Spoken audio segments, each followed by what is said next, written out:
What's happening? Is it time?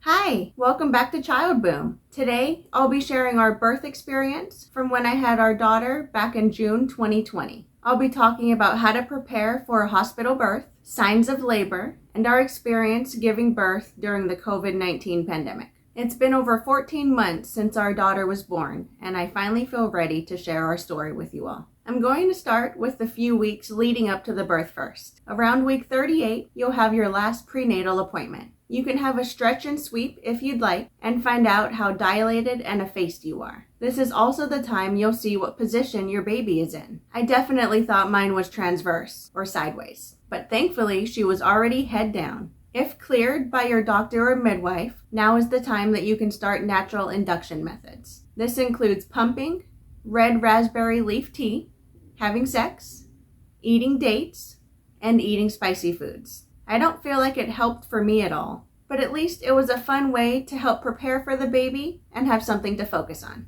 And while you're still pregnant, don't forget to take some maternity photos. My husband and I did them ourselves with just our cell phone around our neighborhood. This is the only time you'll be pregnant with this baby, and the pictures are a great way to look back and remember this time. These last few weeks are also the time to make sure that your home is set up and ready for your baby's arrival. Where will they sleep? How will they eat? Even if you plan on breastfeeding, I'd recommend having bottles and formula, just in case. Now is also a great time to have the conversation with your partner about caring for your new baby. Remember, this is all new for both of you, but having a plan in place ahead of time gives you a starting point for when baby is here. Another very important thing is getting your car seat ready. Make sure you know how to install it and how to properly strap in your baby. You could even practice with a stuffed animal. Looking back at the first pictures of our baby in her car seat, we did it all wrong. The straps were in the wrong position and very loose. It caused me so much anxiety, not knowing if we did it correctly or if she was safe. Now, I'm very up to date with the correct car seat positioning and how to ensure that my baby is as safe as she can be riding in her car seat. You can save yourself a lot of added anxiety by learning the basics ahead of time. Next, I'd like to talk about preparing for the hospital. If you have pets or children at home, plan on getting a house sitter and have a plan B in place in case that falls through. For us, we had coordinated to have my mom come out and house sit for us while we were gone. Plan to be gone anywhere from 2 to 4 days, depending on how you give birth and any complications you may have. Here are the packing lists that I made to make sure that we didn't forget anything when that day arrived. For yourself, make sure to pack lots of comfortable clothes, and you can even bring your own pillow or blanket if that would help you feel more comfortable. The hospital does provide almost everything that you'll need for your stay, but it doesn't hurt to bring your own items just in case. Also remember to have your insurance card and photo ID with you when you arrive. For your partner, you want to make sure that they have anything they'll need to be comfortable during their stay as well. We made sure to bring comfortable clothes, a pillow, and blanket, and some snacks for my husband. For the baby, the most important thing is your car seat and a change of clothes for them for coming home. We had a lot of fun trying to plan our baby's first coming home outfit. Next, I'd like to talk about Braxton Hicks versus true labor contractions. Braxton Hicks are known as false labor contractions. They are preparing your body for true contractions and can be just as painful, but the biggest difference is that they are not regular. True labor contractions are regular and they don't stop when you change position or do a different activity. When you think you are having true contractions, remember the rule 4-1-1. 4 minutes apart for 1 minute for 1 hour long. Mine started on a Friday night around 11 p.m., just as I was about to fall asleep. I had been feeling them on and off for a few days, but nothing regular. I decided to let my husband sleep and went into the other room. I had a contraction timer app on my phone, and for most of that night, they were about 5 to 8 minutes apart. By 5 a.m. the next morning, I was still having consistent contractions. I decided to call the advice nurse, and she advised that I try to rest, take some Tylenol, and take a warm bath. Thankfully, I was able to get about 1 hour of sleep that morning. Looking back now, I should have done something sooner to try and distract myself, rather than trying to endure the contractions on my own. Around noon that day, I lost my mucus plug with bloody show. It was at that time we went ahead and texted our friends and family and let them know the baby would be here soon. We started a group text so it'd be easy to keep everyone informed at once. Because of COVID, there were no visitors allowed in the hospital. I was allowed one support person during the birth, which of course was my husband. We let my mom know that we'd be leaving soon and that now was a good time for her to head over to the house. By 7 p.m. that night, I knew it was finally time to head to the hospital. My contractions were about 4 to 5 minutes apart, lasting for over 1 minute long. By this time, they had gotten very painful. I wasn't able to sit down for more than a few minutes at a time, and spent most of the day leaning against the dresser, swaying back and forth, and crying through the pain. I called the hospital and told them that we were on the way, which was about a 30 to 40 minute drive from where we lived. When we got there, I was put into a triage room to monitor how I was doing and to decide if I'd be admitted or sent home. At that point, I was only 3 centimeters and they gave us the option to leave or to stay. If we stayed, there was the chance of needing to be induced if I didn't start progressing more. We decided to stay and do what we needed to help this baby move along. Once a room was available, we got transferred there, and that's where we'd be until our baby was born. Because this was right in the middle of the pandemic, my husband had to be masked whenever someone was in the room. It was also recommended that I wear a mask, but thankfully this wasn't a requirement. I had decided that I wanted to hold off on getting an epidural for as long as possible. I asked for a TENS unit, which if you aren't familiar, is a little machine that delivers electrical impulses to your body. There are 4 patches that you attach to your skin in the areas that you feel the most pain, most commonly in the lower back. You control the intensity with dials that you can turn up or down. My husband was also by my side, giving me words of encouragement and holding me from behind as I went through the contractions. He would also play music and dance with me to help distract me from the pain. By 5 a.m. the next morning, I was only 4 centimeters and feeling very discouraged. With as much pain as I was in and how strong the contractions were, I definitely thought that I'd be further along. After 35 hours from when my contractions started, I decided to get the epidural. I was exhausted with only 1 hour of sleep and didn't want to wait until the last minute. It can sometimes take a while to get an anesthesiologist into the room and get you hooked up. When they inserted the numbing needle into my back, that was one of the worst pains I had ever felt. After the numbing medicine kicks in between contractions, they insert the epidural needle. That part wasn't painful, just a lot of pressure. Within a few minutes, I could feel it starting to work. It allowed me to get a few hours of much needed sleep. When I woke up, I was given a peanut ball to place between my legs. It's basically like a yoga ball, but in the shape of a peanut, and it helps baby to descend lower into your pelvis. When I saw it, I was surprised at how big it was. A little side note, I was also given penicillin because I had tested positive for group B strep. This is a common bacteria and is harmless to adults, but it can be serious if passed to your baby through birth, which is why you're given the antibiotics as a precaution. Around 7 p.m., my water bag was still intact. When the doctor checked me, she said it was bulging and asked if I wanted her to break it, and I agreed. Because of the epidural, I didn't feel anything when this happened.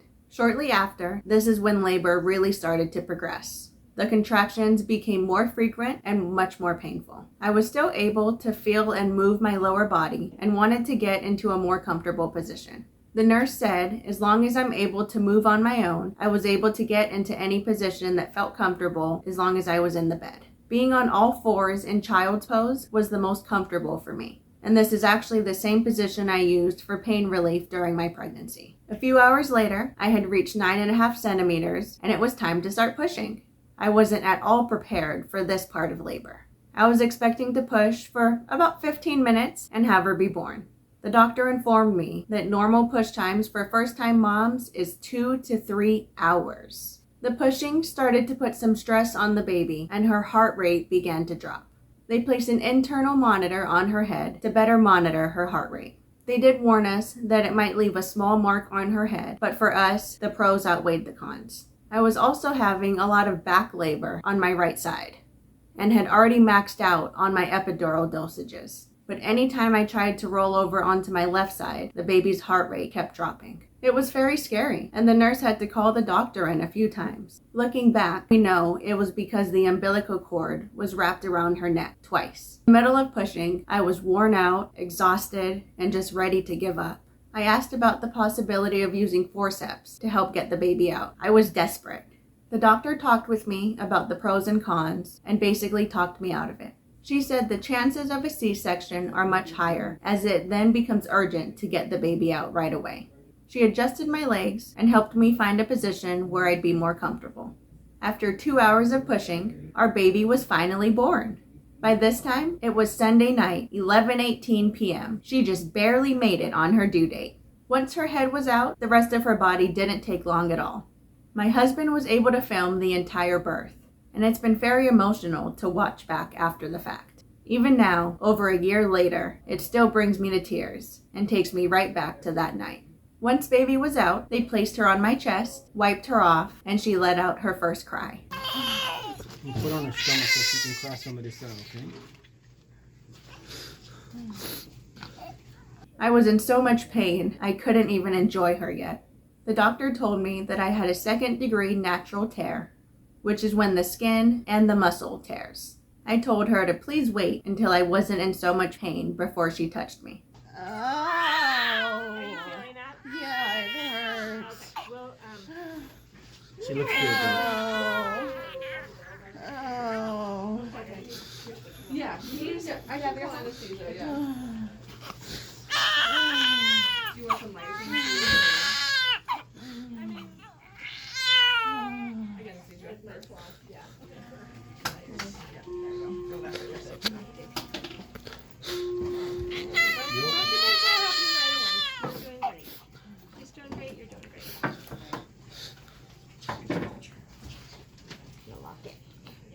Can I get that to push the button? Can you pin it? There you go. Yeah, that's it.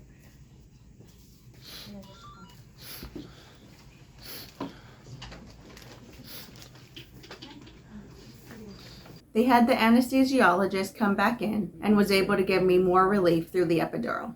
Once that kicked in, the doctor was able to stitch me up. It was about 3 minutes after she was born that it was time to cut the cord. My husband handed the phone to one of the nurses, who continued recording for us. They clamped her umbilical cord, handed him the scissors, and he was able to cut it. They informed him that it might be a little difficult to cut, as the cord is a lot tougher than it looks. Thankfully, everything that we had wanted from our birth plan was standard practice from this hospital, including delayed cord clamping, no bath, and the golden hour. Over the next few hours, they took her weight, measurements, and temperature. She weighed 8 pounds, 0.9 ounces, and was 19 3/4 inches long. She also got her first shots and made my husband feel very protective over his little baby girl.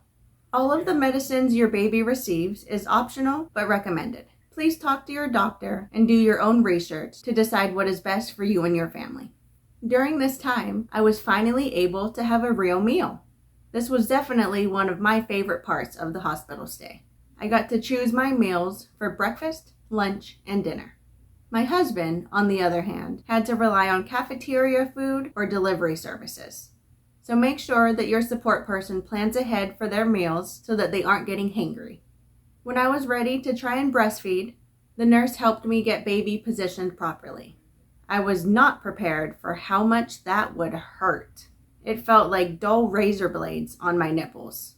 Ouch. It actually took a few weeks before I was able to nurse without being in constant pain. For first-time moms, this can actually be normal as long as you ensure that baby is latched properly.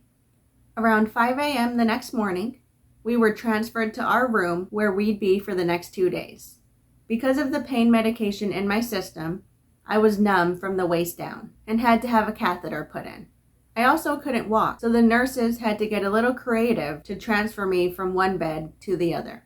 They put an inflatable mattress under me, blew it up, and then slid me from one bed onto the next. It was a really interesting process. During those last 2 days in the hospital, the nurses helped with my recovery and got me up and moving around on my own. They made sure I could use the restroom, take a shower, and answer any questions that I might have. We also worked with a fantastic lactation consultant who helped us come up with a feeding plan for our baby, which for us included a combination of breastfeeding and formula feeding. I wanted to share one thing that we are so thankful for. She set us up on a supplemental nutrition system, or SNS. It's a type of tube feeding, which also allowed my husband to feed our daughter without introducing a bottle yet. It also allowed me to still have her on my breast with the tube under a nipple shield. We had never heard of this before, and we're so thankful to have been given this option. I believe it's because of this I was able to continue nursing her as long as I did. By Tuesday morning, we were ready to be home and start our new life together. We were given the option to stay longer, but I let the nurses know that we were ready to be discharged. It's scary to know that you're responsible for another human being who is solely dependent on you. But what an honor that God chose us to be her parents. Thank you for listening in and letting me share our story with all of you. Please don't forget to like and subscribe to help your fellow and soon-to-be parents. And we'll see you next week for another episode of Child Boom. Bye!